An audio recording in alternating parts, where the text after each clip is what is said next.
Many business owners struggle to find affordable talent. And in fact, I'm often told by business owners that they want to hire a mini me or a mini them who can take a load off their plate. Ideally, they want someone who's dynamic and a good fit for their organization and is experienced in doing the job that they need filling and is passionate about keeping up to date with all the technology and industry developments that are relevant and are brilliant at both handling the detail work and building great relationships with clients and don't expect shares or a big salary. That, my friend, is a unicorn. Hunting them is time consuming, expensive, and likely to fail. Don't hunt unicorns. In this episode of the De-Stress Your Business podcast, I'll dive deep into what to do instead and how you can get amazing, affordable talent into your business. And I'll give you some examples of when this has worked well and not so well.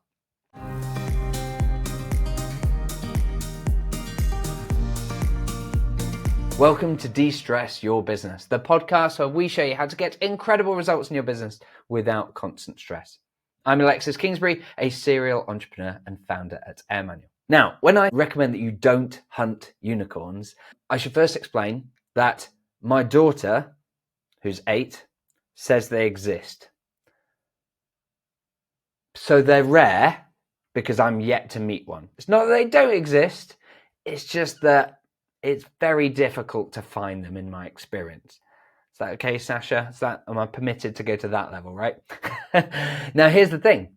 You might say, but I've had some great people apply to me. Perhaps you're hiring right now and you've got this amazing CV sat on your desk where they seem to have everything. They've got loads of experience on sales and also marketing and all these sorts of things. And they're just fantastic. They seem to do everything. My experience is when you hire that person, after a few weeks or months, you realize they're not a unicorn. They looked good on paper, but in practice, they weren't going to meet all of your expectations. They're just a donkey wearing a traffic cone. You don't need to hire unicorns. You don't need every single person in your business to be amazing at everything and be able to turn their hand to absolutely anything in your business and have all that knowledge and so on. Instead, you can make it possible to hire a team of just normal equines, horses, racehorses, Shetland ponies, zebras, Shire horses. You can have a mix in your team that specialize in very specific things. Now, 8 years ago, I had no idea how to do this, and I tried numerous times and couldn't get it to work. And it took me time and a lot of trial and error to work out exactly how to do this. But what I'll take you through in this episode is the sequence of steps that you can take to make it possible that you can hire a fantastic team of amazing horses, zebras, etc., rather than feel like you need to hire the most amazing unicorns that can do absolutely everything. Okay? So the first thing is get clear on the roles in your organization and break them down. Now, it's tempting to think that in your organization, you've got sort of quite big roles. So, for example, sales, marketing, maybe handing over to your delivery team, client services, whatever, you might treat that as one role. And the reality is it's not, it's multiple roles. Even sales can be broken down into appointment settings and having those first calls and then doing the closing and so on. Like all of that can be broken down, and you can break it down further and further and further into the detail. And that's useful because then we can hire specific people that are very good at the specific responsibilities within those roles.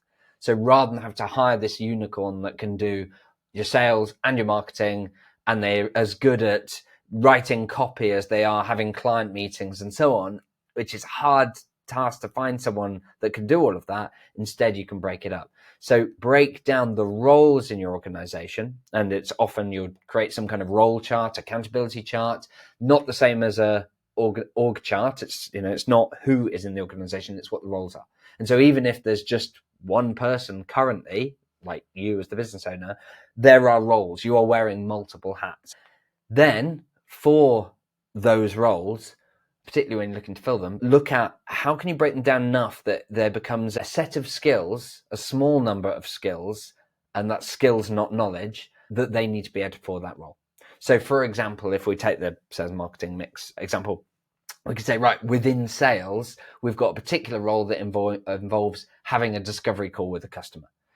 And so what are the skills that they need to have? Well, they need to be really personable and enthusiastic. They need to be great communicators, particularly asking questions and listening and probing. They need to be able to play that back to the client and make sure that they're bringing it back to here's the benefit to you and so on, so that they're helping the organization find out whether the client's a good fit and helping the client get enthusiastic about that you might be able to solve it. Now, they don't need to have really great copywriting skills. When we switch over to the marketing role, and within marketing, it's likely we need to go more specific. There'll be specific parts of marketing where writing great emails as email newsletters and outbound sales emails, that'll be the competency. And that's the skill, right? Now, that person is unlikely to be the same person as the other one. So by being clear about that, we can say, okay, well, what are the skills? It's copywriting. It's being able to write in a very influencing way. It's about perhaps being able to write concisely, maybe being able to write in line with the brand and the values that we have, rather than just in their own style or in the voice of the business owner, whatever it is. We can get really specific about the skills that we need for that role when we get this specific. So for any role that you're looking to hiring into, but it's good practice to come up with your roles and responsibilities and work out what are the skills that you're expecting in each of these areas. Then when you do come to hire, you can hire for culture fit and match of the skills to the role, rather than trying to hire someone because they happen to have had a load of experience or knowledge. And a lot of business owners I know feel like they came to this realization too late, which is it's much better to hire people for values fit, for cultures fit. Like, do they believe and value the same things as you? For example, if you're a big believer that it's really important to show high attention to detail and get things exactly right, you're going to find it really frustrating if you've got someone in your team who just doesn't believe that that's important and they'd prefer to just move fast, break things, it's fine. Spelling errors, it doesn't matter, who cares? They will jar with you if that's something that you believe is really important as a values level. Equally, if you believe being super proactive and dependable is a really important value and that you expect people in your organization to proactively do those things, like those are values that you can demonstrate to your team that this is what you care about, rather than hire someone in who just jars with you on that, right? And that's different to those skills. So it's fine to have people in your organization that have got different sets of skills, whether it's your salespeople being super enthusiastic and great at asking questions, but maybe in my business, for example, my software developers, I'm expecting them to have a good focus on impact and a passion for the why behind what they're doing, but I'm not necessarily expecting them to be great presenters and be able to ask questions live on a call and all these sorts of things. But you can imagine the recruitment processes, therefore, are different to test for the skills, but both recruitment processes will test for the values in similar ways. So hire for cultures fit for the business, hire for skills fit for the role, for knowledge, experience, all that kind of stuff. I would highly recommend, instead of trying to hire that in, instead provide the processes, the guidance, the training, the onboarding, so that you can provide them with the knowledge and the experience, the decision-making criteria in line with your brand, your culture, your customer journey, your ways of working with your clients, rather than buying someone in who might work in a completely different way and it jars with the client's normal experience with you and so on. And if you want to learn how to bake your values and all those sorts of things into your process and guidance, check out episode 117, in which I went into this in a lot more detail. So that's how you can make sure that you're able to hire a fantastic team of horses and zebras and whatever, is because you're being really specific about the roles, the skills that you need in those roles, and then hiring for the skills and the values fit into those roles. And over time, you'll end up with a fantastic team, and none of them needs to be a unicorn. In fact, I'd argue that as the business leader, you're the crazy one that's willing to do 100 different roles and wear those different hats. You're the unicorn, right? You're the rare business leader. Us entrepreneurs, etc., we're the weird unicorns that are quite happy to go and do 100 different things and fly all over the place. We're the super rare ones, and we don't want to work for other people. And so attempting to hire someone else like that is really, really hard. Instead, make it easy for everyone else to do things the way that you want them done.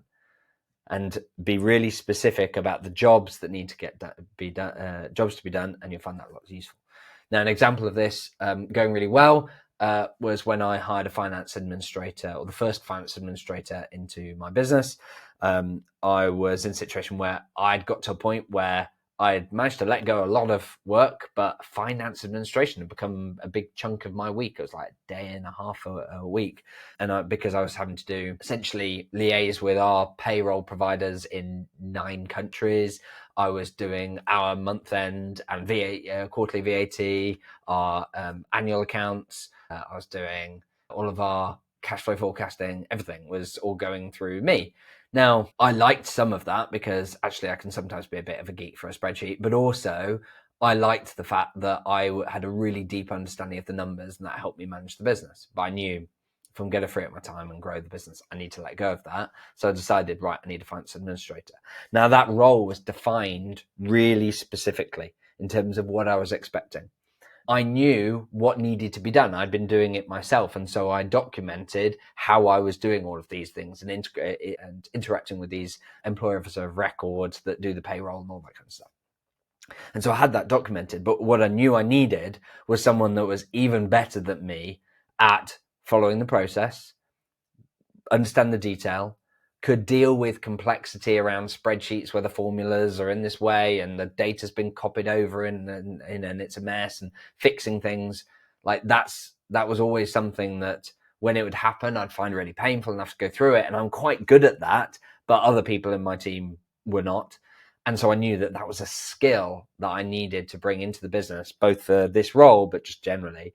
And so that's what we recruited on. That's what we tested for through the recruitment process, was attention to detail, following the process, identifying errors in spreadsheets, all those sorts of things, so that the people I got at the very end of that process were absolutely shit hot, frankly, at doing that.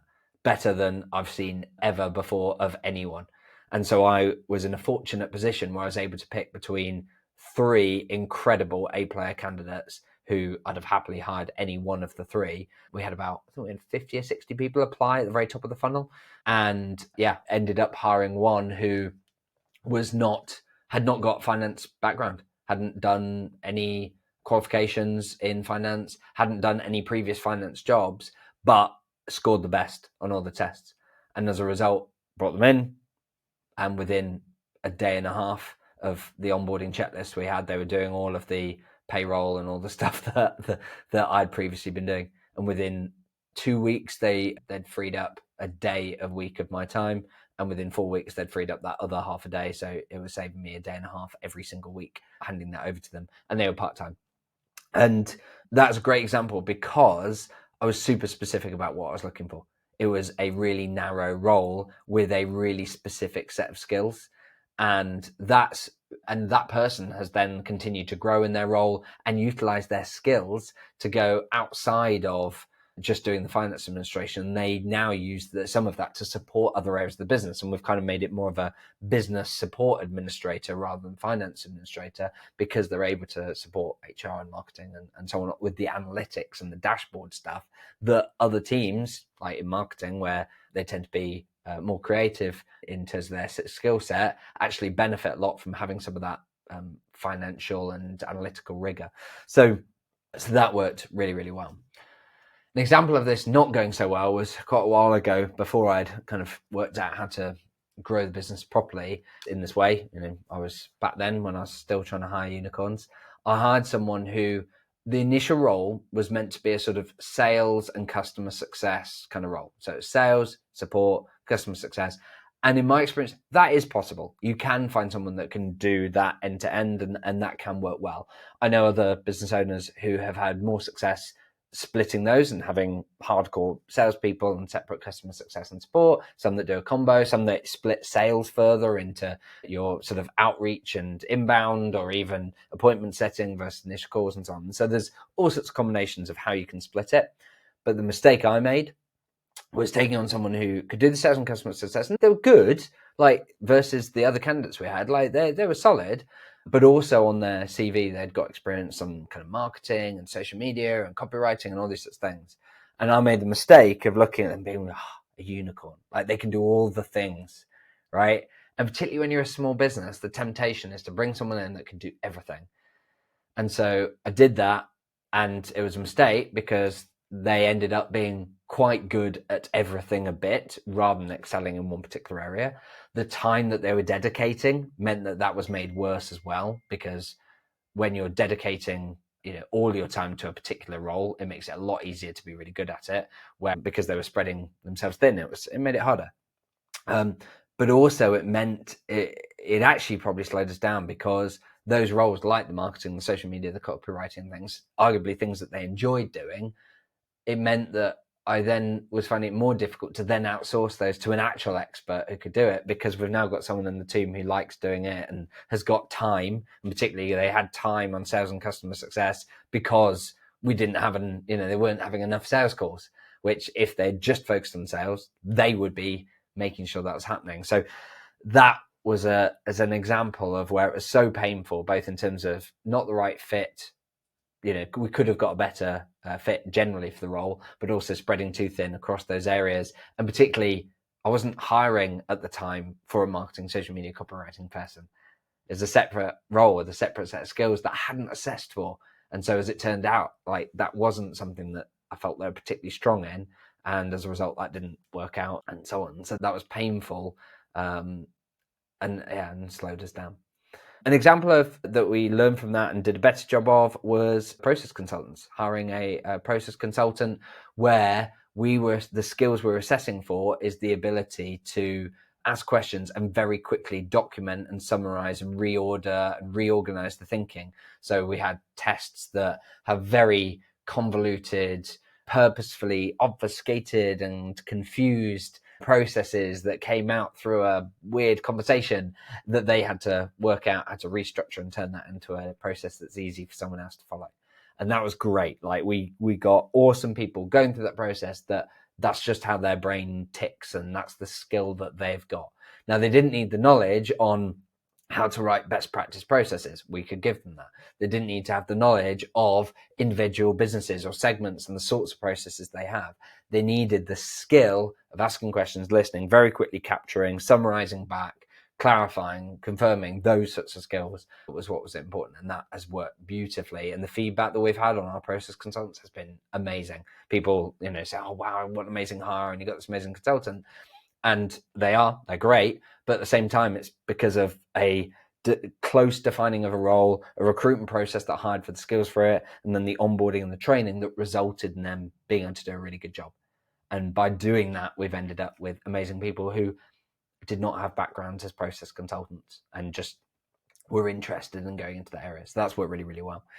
Another area that didn't go so well was when we've been hiring developers, software developers. We've found that it is really hard to get someone who's both good at front end and back end development and doing the design and doing infrastructure, DevOps, IT security, and perhaps being a manager. That's unicorn territory again. And I'm fortunate that I have a co-founder who is a unicorn in that respect, but we're yet to find another unicorn out there that can do stuff like that. And so instead, we found it much more effective to be more specific and say, yeah, you need someone who's more design or more development or more infrastructure, whatever, wherever you can. Now it's hard, right? It is hard because when you're starting up and you're growing, you haven't got the budget to hire 5 different people to do those kind of roles. You end up needing one person to do them.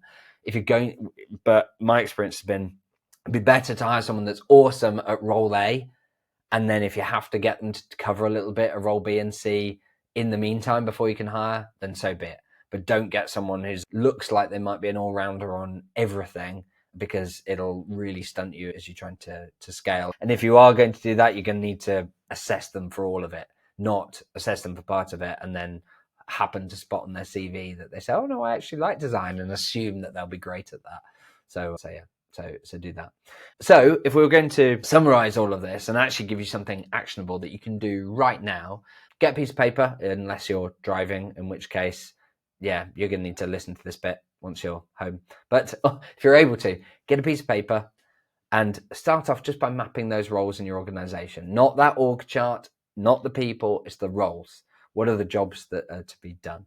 So it might be, you might break it down into finance, IT, sales, marketing, and so on. Break them down into what are the activities that actually need to happen in there, and can you identify for each of those what are some of the key skills that they need, and then look at, for those roles, how much resource is currently being invested in each of those, how much time. And if it's, if you've only got a team of say 3 to 5 people, then you can put some decimal points and say, okay, well, marketing's currently getting 0.5 of a person, sales is getting 2.5 of a people, IT's 0.1, whatever.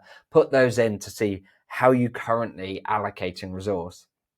Then consider where you're at as a business, what you need to be doing, and identify where needs to increase the resource the most. Where is it that you've got gaps, and what does it need to go from? Is it sales is overrun and you've got 2 people there and it needs to go to 2.5 or 3? What's the increase there? Maybe actually sales is fine, but your marketing needs to go up a bit more, or finance needs a bit more time. Look at where is the resource currently being spent. It might be that you say, actually, I'm currently spending 40% of my own time on, like I was, finance administration. So I've got 0.4 on finance, and actually it still needs to be 0.4 on finance, but I need more time on developing strategic partnerships. And that's where my time should go.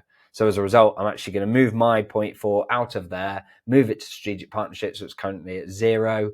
That's where I'm going to spend my time. But as a result, I'm going to need to backfill. I'm going to need to hire someone who can do 0.4 finance. And so you might then hire someone part-time on 50% or whatever. And it might be an employee. It might be that you outsource. It might be that you hire a bookkeeping, accountancy practice that can do these things. I've been spending a lot of time with them. I know that they're very good at what they do. And you can find a practice who specializes in the preferred bookkeeping solution that you use and is forward thinking and leveraging automation, AI, and all that kind of stuff. And in fact, in a future episode, I interview Mark Lee, and we talk about the importance of adopting technologies in accountancy and bookkeeping practices specifically. And so you can hear all about like what are the sorts of things that need to happen there. But yeah, it doesn't have to be internal. It could be external. Same for marketing agencies, design agencies, and so on. But you should have a clear view on what the resourcing of your business should look like per function and role and so on. And then, of course, you can use those skills to identify that you get the right person in the role. Now, once you've got that, you've essentially got your blueprint for your next few hires. You can work out where's that Shire horse that needs to go into sales, or okay, I need that Shetland pony that's going to go into marketing, or that zebra that goes into finance, or whatever it is. You can identify those are the specific roles, the set of skills, those are the hires that I'm going to make, rather than trying to hire one unicorn who can magically do it all. Now, thanks so much for listening to this episode. I hope you found it useful. Please do subscribe to our AirManual YouTube channel to see the video versions of these and get notified when new ones drop. And subscribe to wherever you get your podcasts to hear these episodes. We've got lots more episodes coming from me and from experts that I've managed to convince to share their insights and advice with you. At the time of recording, we're actually fast approaching summer, and I plan to take a month off from work to travel with my family, practicing what we preach, right? So I'm going to be sharing some mini episodes that answer some very specific questions from our listeners. Some of you have kindly already sent those in, which is fantastic. But if you've got a topical question that you'd like me to go deep on in one of those mini episodes, please email alexis.kingsbury@airmanual.co or post on LinkedIn and tag me in, and I'll see it that way. But otherwise, until next time, have fun.